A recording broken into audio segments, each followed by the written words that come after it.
Hello friends, சூப்பரான இட்லி தோசைக்கு பொருத்தமான ஒரு சாம்பார் எப்படி பண்ணலான்னு பார்க்கலாம். நான் வந்து 3/4 டம்ளர் துவரம்பருப்பு எடுத்துக்கிறேங்க. அதுக்கு கூட 1/4 டம்ளர் பாசிப்பருப்பு சேர்த்துக்கலாம். இது ரெண்டையும் போட்டுட்டு இதை நல்லா வாஷ் பண்ணி எடுத்துக்கலாங்க.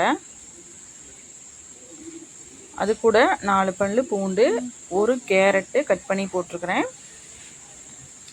ஒரு 4 பீன்ஸ் போட்டுக்கலாங்க, கட் பண்ணி போட்டுக்கலாம். ஒரே ஒரு பச்சை மிளகா போட்டுக்கலாம். ஒரு பெரிய வெங்காயத்தை நீளமாக கட் பண்ணி போட்டுக்கலாம்.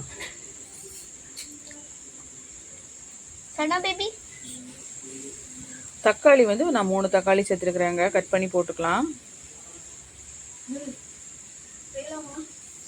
தண்ணி ஊற்றிக்கலாங்க. கொஞ்சமாக மஞ்சத்தூள் போட்டுக்கலாம். உப்பு கொஞ்சமாக போட்டுக்கலாம்.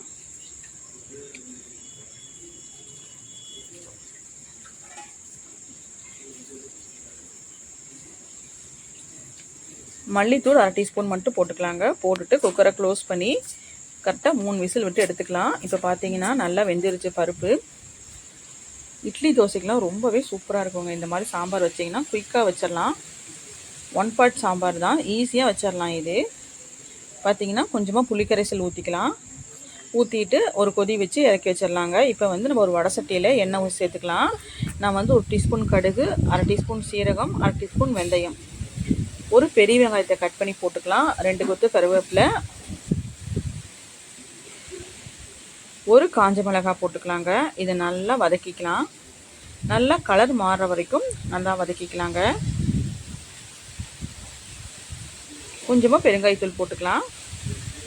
போட்டுட்டு இதையும் சேர்த்துட்டு நல்லா வதக்கிட்டு இப்போ நான் சாம்பார் பவுட்ரு 3 டீஸ்பூன் இந்த எண்ணெயிலே போட்டுக்கலாம். இந்த எண்ணெயிலே போட்டு நீங்கள் செஞ்சிங்கன்னா ரொம்பவே சூப்பராக இருக்குங்க.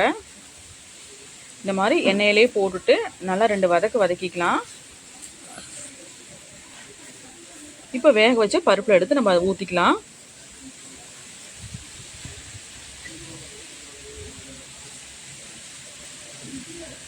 ஊற்றிட்டு இதை நல்லா மிக்ஸ் பண்ணிக்கலாங்க.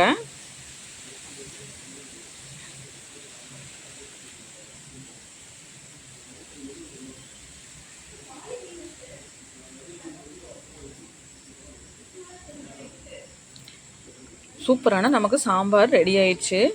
ஹோட்டல் கடையில் வைக்கிற அதே மாதிரி அதே டேஸ்ட்டில் தாங்க இருக்கும். ஃபைனலாக கொஞ்சமாக கொத்தமல்லி தூவிக்கலாம். க்ளோஸ் பண்ணி வச்சுட்டு ஒரு 5 நிமிஷத்துக்கு அப்படியே க்ளோஸ் பண்ணி வச்சிடலாங்க.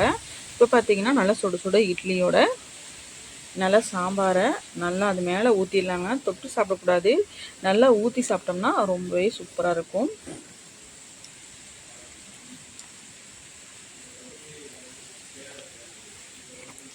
ஊற்றிட்டு நம்ம தொட்டு சாப்பிட்டோம்னா ரொம்பவே சூப்பராக இருக்கும். மறக்காமல் ட்ரை பண்ணி பார்த்துட்டு அதுக்கு கூட கொஞ்சமாக தேங்காய் சட்னி வச்சு சாப்பிட்டா அதை விட அல்டிமேட் டேஸ்ட்டில் இருக்குங்க. மறக்காமல் ட்ரை பண்ணி பார்த்துட்டு எப்படி இருக்குன்னு சொல்லுங்கள். வீடியோ பிடிச்சி லைக் பண்ணுங்கள், ஷேர் பண்ணுங்கள், மறக்காமல் ஃபாலோ பண்ணிவிட்டு சப்ஸ்கிரைப் பண்ணிக்கோங்க. தேங்க்ஸ் ஃபார் வாட்சிங்.